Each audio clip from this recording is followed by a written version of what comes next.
Olá, caro aluno da Rede Estadual de Ensino do Rio de Janeiro. Meu nome é Genesi Souza e sou professor de Física.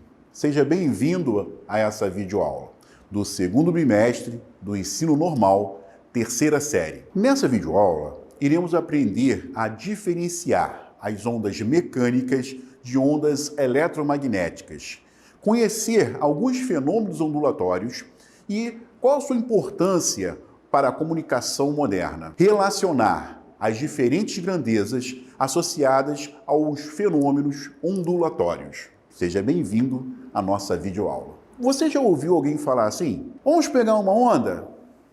Não? Muito show essas imagens, não?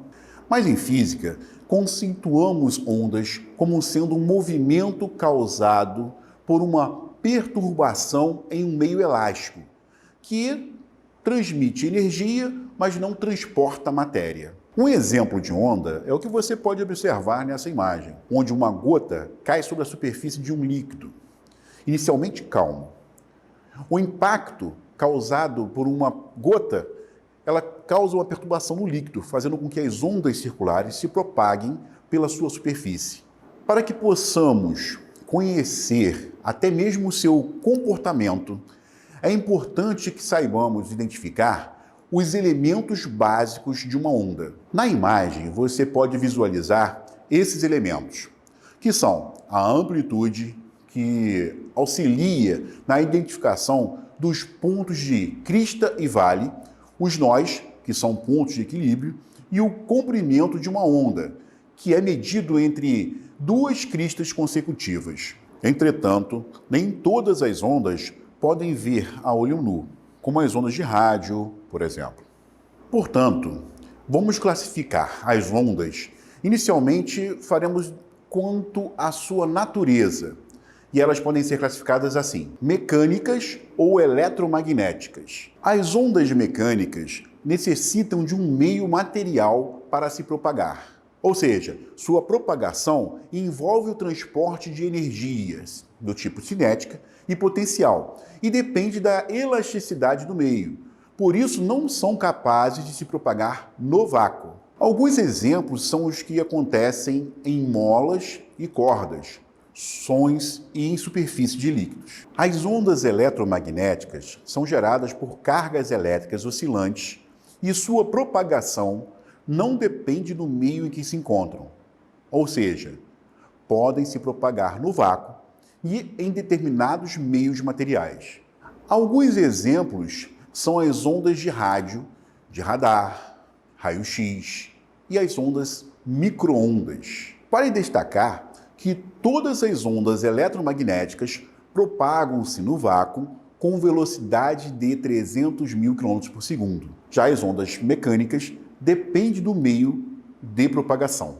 Quanto à direção de propagação, as ondas são classificadas como unidirecionais, bidirecionais ou tridimensionais. As ondas unidirecionais se propagam em apenas uma direção, como as ondas em cordas e molas esticadas, por exemplo.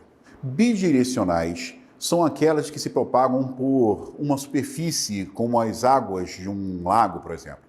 Quando se joga uma pedra, as ondas tridimensionais são capazes de propagar em todas as dimensões, como a luz e o som, por exemplo. Agora, vamos olhar essa classificação quanto à direção da vibração. E aí as ondas, nesse caso, podem ser classificadas como ondas longitudinais, que são ondas causadas por vibrações com a mesma direção da propagação, como as ondas sonoras. E as ondas transversais? São aquelas causadas por vibrações perpendiculares à propagação da onda, como, por exemplo, uma corda de violão.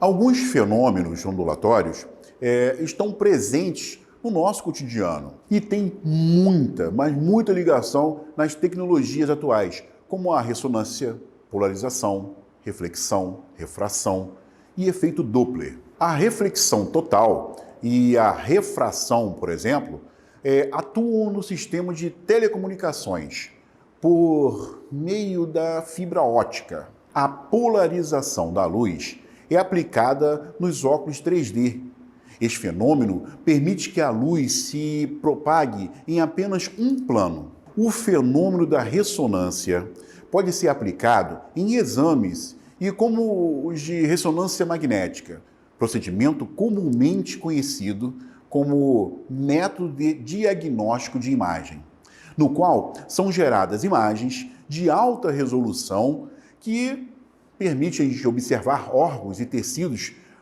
do corpo humano a partir do campo magnético e de ondas de rádio.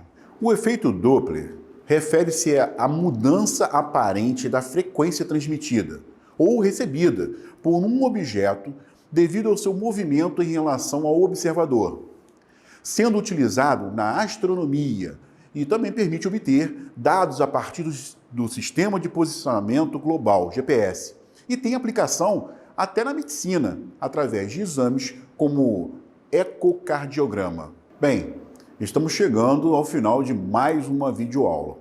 Espero que tenha gostado e, caso tenha ficado alguma dúvida, reveja essa videoaula ou leia as suas orientações de estudos. Um bom estudo!